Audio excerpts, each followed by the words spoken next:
professionnelle et technique, Monsieur le ministre de l'Industrie et du Commerce, Monsieur le ministre du Travail, de la fonction publique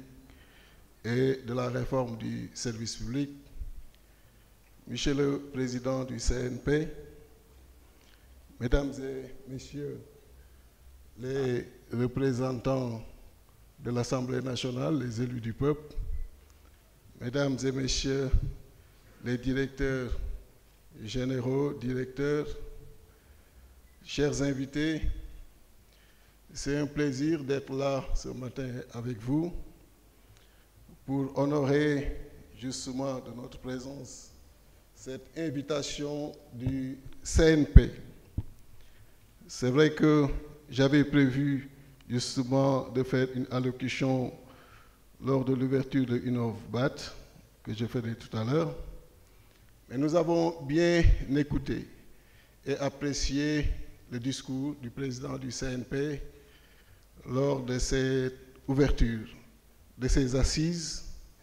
et je peux vous dire très rapidement que le ministère des Infrastructures compte énormément sur vous, sur votre présence, sur vos investissements,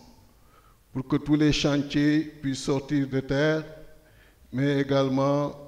achever ceux qui sont en cours. Et très rapidement, vous en citez quelques-uns pour vous donner une idée de la grande ambition du chef de l'État et de son Premier ministre, mais également du directeur de l'APIX ici présent, qui travaille pour la promotion de ces investissements. Dans le domaine ferroviaire, pour vous permettre de vous positionner très rapidement, d'autant plus que d'autres y sont, ce matin à 6h30, j'ai reçu une délégation d'entreprises chinoises et on parlait déjà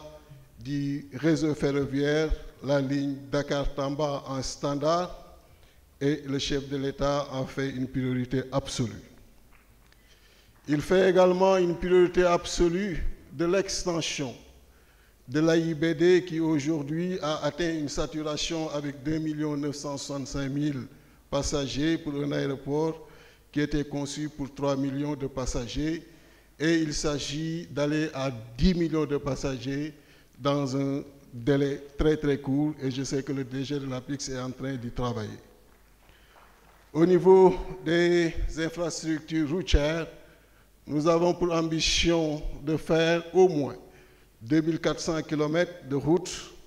mais également de faire revenir, après étude, le projet PSD, comme vous le savez, concerne 2000 km de route, 350 km de voirie et engage 60 entreprises sénégalaises et 50 000 emplois qui sont aujourd'hui en jeu, sans compter le réseau qui nous permettra de pouvoir le ramener à la première génération sur 80 voire 90% du réseau routier. En infrastructure portière, le chef de l'État ambitionne de réaliser le port de Nikin qui se trouve à Ziguinchor, et je sais que le doyen Atepa y travaille depuis lors, et nous avons mis un rapport avec d'importants investisseurs. C'est le lieu de prendre cela en charge et de voir comment vous positionnez un port en eau profonde entre 18 et 22 mètres. Et c'est la même chose que nous prévoyons au niveau de Kaolack avec la modernisation de ce port, sans compter les ports qui sont aujourd'hui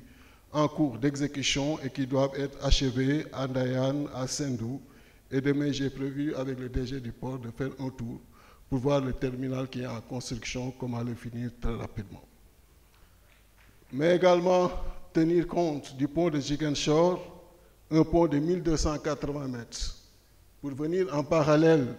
du port de Émile Badiane et d'Autobord, pour permettre un passage très rapide avec des aménagements connexes de 1,5 km de 2 fois 2 voies, mais également une gare routière au moins de 10 000 m². Pour ce qui est des constructions de façon générale, le chef de l'État ambitionne de finir toutes les universités qui sont en cours de construction. Et ce matin encore, pour les universités de Fatick, de Kaffrine, j'étais avec les entrepreneurs pour fixer la date du 27 décembre pour les livrer. Mais également pour toutes les autres grandes régions, Matam, Ziguinchor et ailleurs, finir ces universités. Sans parler de l'administration territoriale, une couverture qui est attendue. Sans parler également pour la justice, une couverture qui est attendue. Et toutes les constructions qui sont en vue pour dire en résumé que vous avez un chef d'État, un Premier ministre avec des ambitions qui veulent très rapidement positionner ce pays dans le cercle des grandes nations. Mais il faudrait, dans ce domaine, chers chefs d'entreprise, partenaires de premier plan, que nous ayons toujours à l'idée le triptyque coût, délai, qualité, et que nous livrons des infrastructures qui traversent le temps et nous épargnent de devoir toujours revenir sur des réalisations qu'on avait faites antérieurement avec les frais du contribuable et devoir leur demander de débourser encore. Voilà en résumé ce que je pouvais dire dans le cadre des infrastructures. Vous remercier et vous dire le plaisir que j'ai ce matin d'être avec vous.